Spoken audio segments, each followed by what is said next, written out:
That day, my ex-husband showed up at my parents' house for the first time in 10 years. We're moving in as a couple here. You're in the way, so get out. What? Ignoring my astonishment, my ex-husband continued.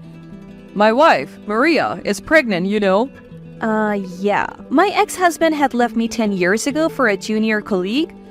We just want to create a good educational environment for the child we are expecting. We can make better use of this house than a lifelong singleton like you.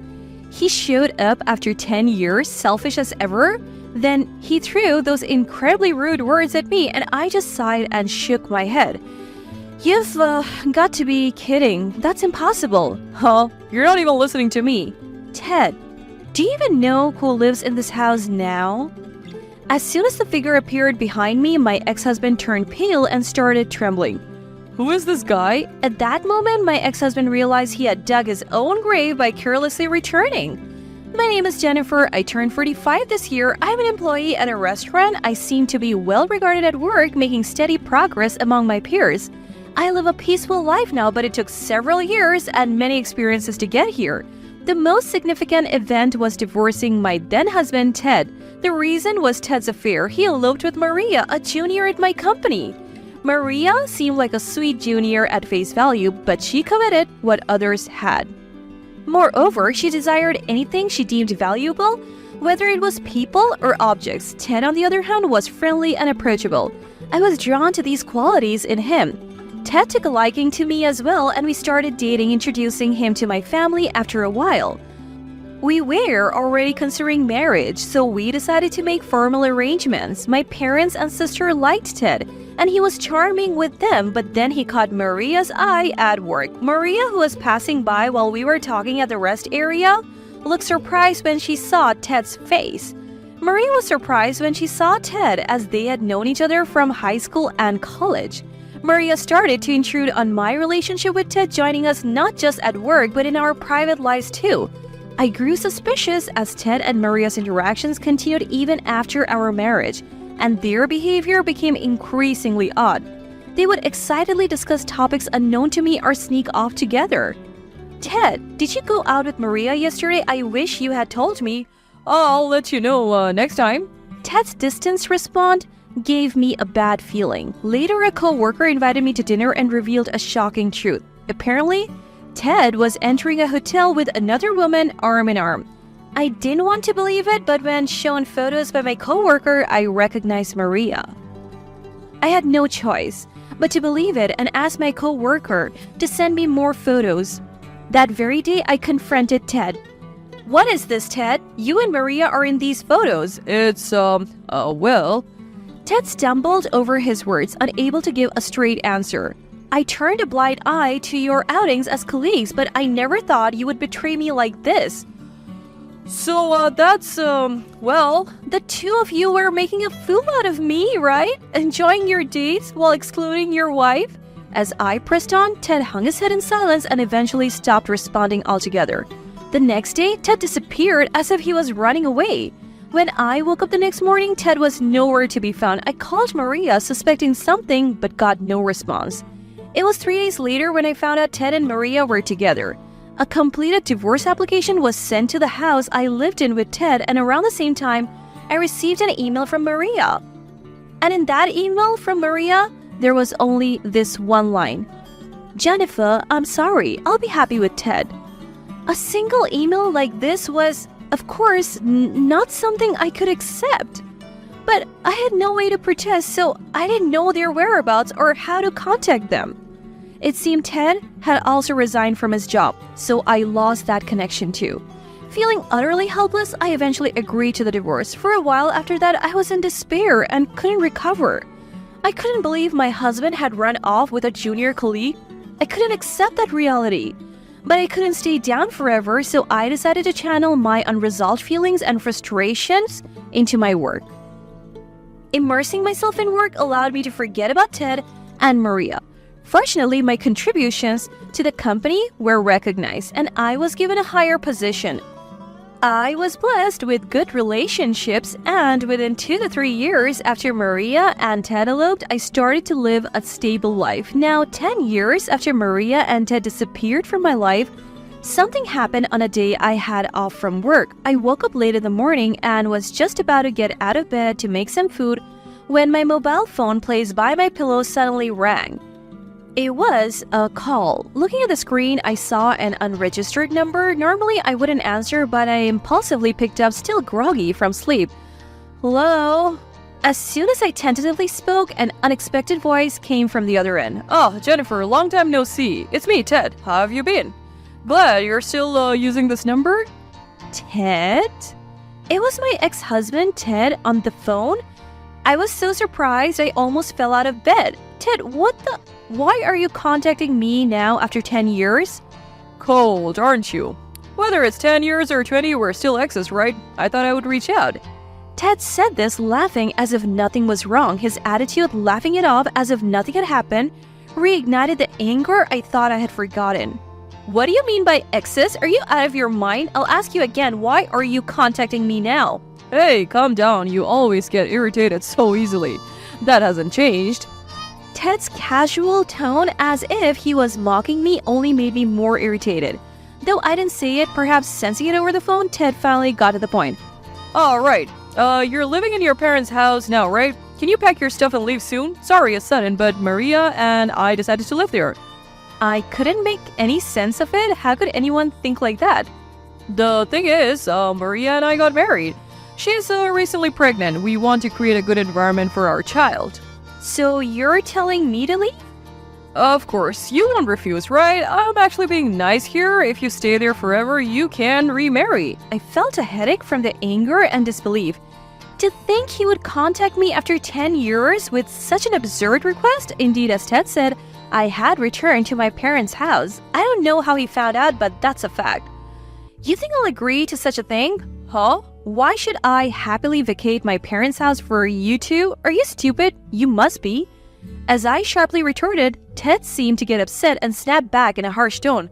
Huh, sorry. I guess at 45 and infertile, you wouldn't be able to remarry anyway. I had never gotten pregnant while married to Ted. He must be referring to that, but what a rude way to say it. Really ridiculous. Is that all you wanted to say? I won't give you this house, and even if you come, I won't let you in. I hung up the phone unilaterally. I didn't want to talk to Ted anymore. Such selfishness. Cheating and eloping and now demanding the house. I was hoping he would give up, but a few days later, another incident happened. The day was busy from the morning and I didn't get a lunch break until after 1 p.m. After finishing lunch at my favorite cafe near the office, I entered the building's entrance and spotted a familiar man. Can't be. Why is he here? It was Ted. He had gained a lot of weight compared to 10 years ago, but it was unmistakably him. I tried to hide, but it was too late. He had already seen me. Ted rushed over as soon as he saw me. Oh, there you are. I've been waiting. About our previous conversation. When can you move out? Preferably by next month? I don't know what you're talking about. I already refused that. It's unbelievable that you would come all the way to my office. It's unpleasant. So please leave immediately. You're still saying that? Surely it makes more sense for our family and our upcoming child to live in that house than for you to stay there alone, right? Just stop it. No matter how much you ask, it's impossible. And don't drag me into your selfish actions after cheating and eloping. As I spoke forcefully, Ted finally furrowed his brow and raised his voice. What did you say? I cheated because you were infertile. If you had been able to have children, I wouldn't have cheated. It's all your fault, so provide a place to live. Are you serious?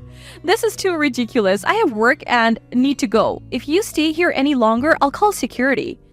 Ted seemed about to say more, but noticing the stares of those around us and my threat to call security, he left the entrance with a parting shot. I thought that would make Ted give up, but I was proven wrong. A week after he visited my office, I was relaxing with a game app at home after work. Then the doorbell suddenly rang. I wasn't expecting anyone, but I decided to check. I was speechless and bewildered when I saw who it was. Hey, Jennifer, is your packing done? I came here directly because you didn't contact me. It was Ted and Maria. I just wanted them to stop. I hurried to the front door and opened it with force. Jennifer, long time no see. You heard from Ted, right? I'm pregnant. I'll let you spoil the child once it's born. Ted glaring and Maria with an airy smile. I sighed heavily at the two of them. Aren't you looking tired? Well, never mind. Listen, I'm pregnant, which is great, but we have no money. So let us live in this house, okay?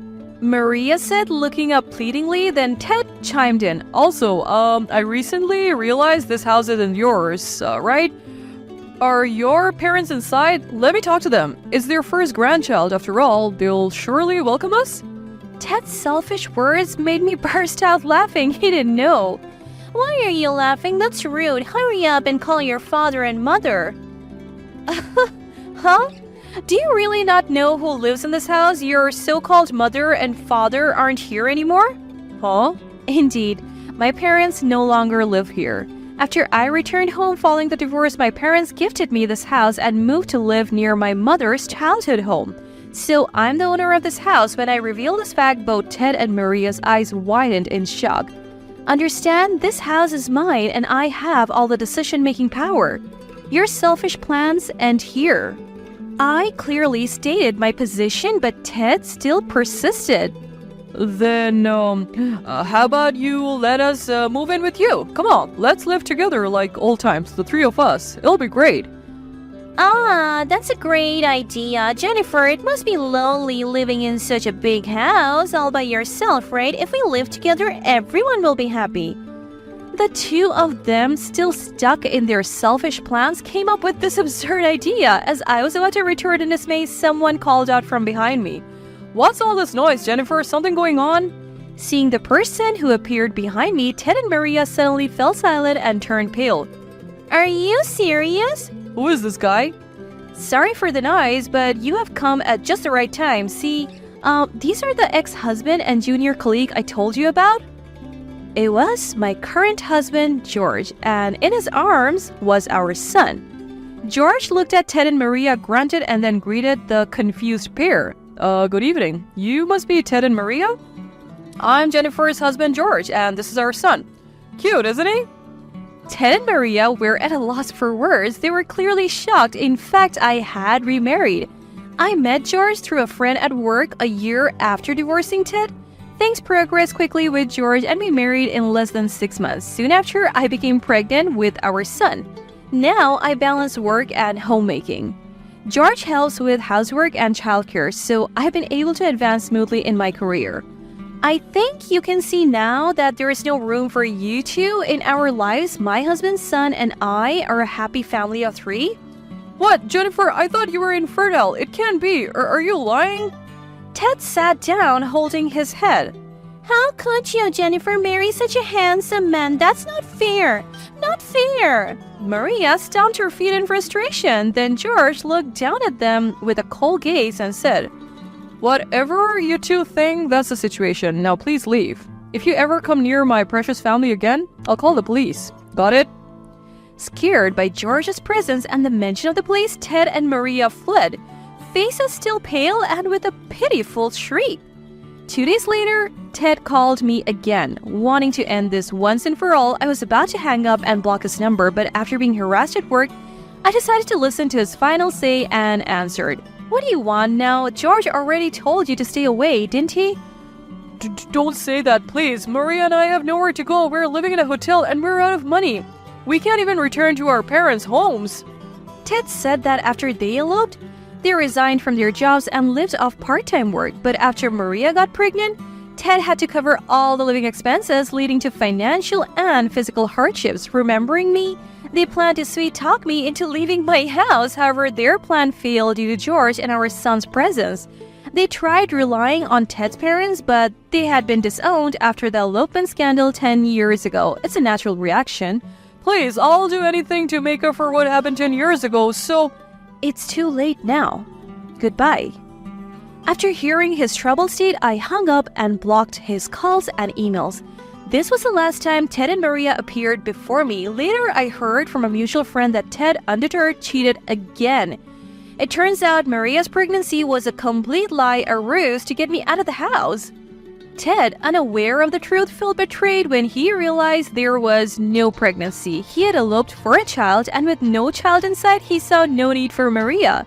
and repeated infidelities due to his desire for a child. Ted and Maria broke up after a big fight. I later received a letter from Ted stating he was diagnosed with male infertility and regretted the elopement. I ignored the letter, and George, in a fit of anger, tore it up and threw it in the trash. There were no more letters after that, whether Ted gave up or never expected a reply. After being tossed around by my selfish ex-husband after 10 years, I decided to forget about it and move on with my own life. Now I live peacefully with my kind and caring husband, George, and our adorable son.